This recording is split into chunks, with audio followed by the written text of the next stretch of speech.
സംസ്ഥാനത്തെ മാനസികാരോഗ്യ കേന്ദ്രങ്ങളിലെ ശോചനീയാവസ്ഥയിൽ വീണ്ടും കടുത്ത വിമർശനവുമായി ഹൈക്കോടതി. മാനസികാരോഗ്യ കേന്ദ്രങ്ങളിലെ ഐസൊലേഷൻ സെല്ലുകൾ ജയിലിനേക്കാൾ മോശമാണ്. ഏറ്റവും വലിയ മനുഷ്യാവകാശ ലംഘനം ഇവിടെ നടക്കുന്നുണ്ട്. ആക്ഷേപങ്ങളിൽ സർക്കാർ 4 ആഴ്ചയ്ക്കകം മറുപടി നൽകണമെന്നും കോടതി. വിവരങ്ങളുമായി കൊച്ചിയിൽ നിന്നും രേഷ്മ ബാബു ചേർന്നു. രേഷ്മ, വളരെ ഗുരുതരമായൊരു ആരോപണമാണ് കോടതി ഇപ്പോൾ ഉന്നയിച്ചിരിക്കുന്നത്. മാനസികാരോഗ്യ കേന്ദ്രങ്ങളിലെ ശോചനീയാവസ്ഥയിലാണ് കടുത്ത വിമർശനം ഉണ്ടായിരിക്കുന്നത്.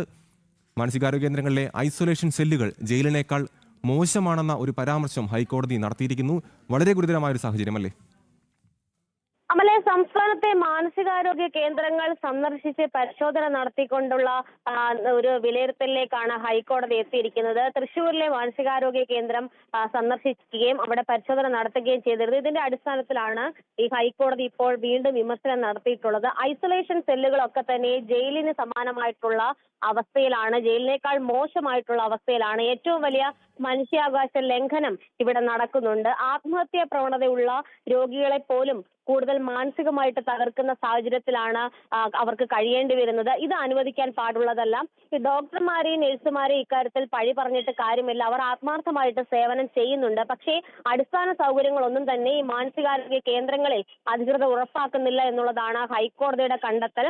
സാമ്പത്തിക പ്രതിസന്ധി പറഞ്ഞുകൊണ്ട് ഇക്കാര്യത്തിൽ സംസ്ഥാന സർക്കാരിന് ഒഴിഞ്ഞു മാറാനാകില്ല എന്നുകൂടി ഹൈക്കോടതി ഓർമ്മിപ്പിച്ചിട്ടുണ്ട്. ഇക്കാര്യത്തിൽ സംസ്ഥാന സർക്കാർ 4 ആഴ്ചയ്ക്കുള്ളിലാണ് മറുപടി സമർപ്പിക്കേണ്ടത്. കാരണം ഈ തിരുവനന്തപുരം പേരൂർക്കടയിലെ മാനസികാരോഗ്യ കേന്ദ്രത്തിൽ മതിയായിട്ടുള്ള സുരക്ഷയോ അല്ലെങ്കിൽ അവിടുത്തെ അടിസ്ഥാന സൗകര്യങ്ങളോ ഒന്നും തന്നെ ഉണ്ടായിരുന്നില്ല. ഇതിലും ഹൈക്കോടതി നേരത്തെ സർക്കാരിനെ നിശ്ചിതമായിട്ടുള്ള ഭാഷയിൽ വിമർശിച്ചതാണ്. പലയിടത്തും ആവശ്യമായിട്ടുള്ള ജോലിക്കാരില്ല.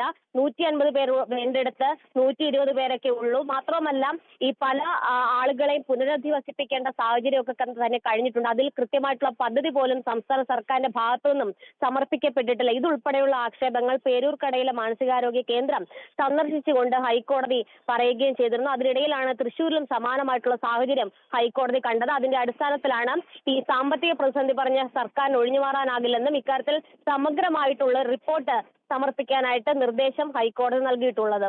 അമൽ, വ്യക്തമാണ്. സംസ്ഥാനത്തെ മാനസികാരോഗ്യ കേന്ദ്രങ്ങളിലെ ശോചനീയാവസ്ഥയിലാണ് വീണ്ടും കടുത്ത വിമർശനവുമായി ഹൈക്കോടതി രംഗത്തെത്തിയത്. മാനസികാരോഗ്യ കേന്ദ്രങ്ങളിലെ ഐസൊലേഷൻ സെല്ലുകൾ ജയിലിനേക്കാൾ മോശമാണെന്ന പരാമർശം കോടതി നടത്തി. ഏറ്റവും വലിയ മനുഷ്യാവകാശ ലംഘനമാണ് ഇവിടെ നടക്കുന്നതെന്നും ഹൈക്കോടതി പറഞ്ഞു. രേഷ്മ ബാബുവാണ് കൊച്ചിയിൽ നിന്നും വിവരങ്ങൾ പങ്കുവച്ചത്.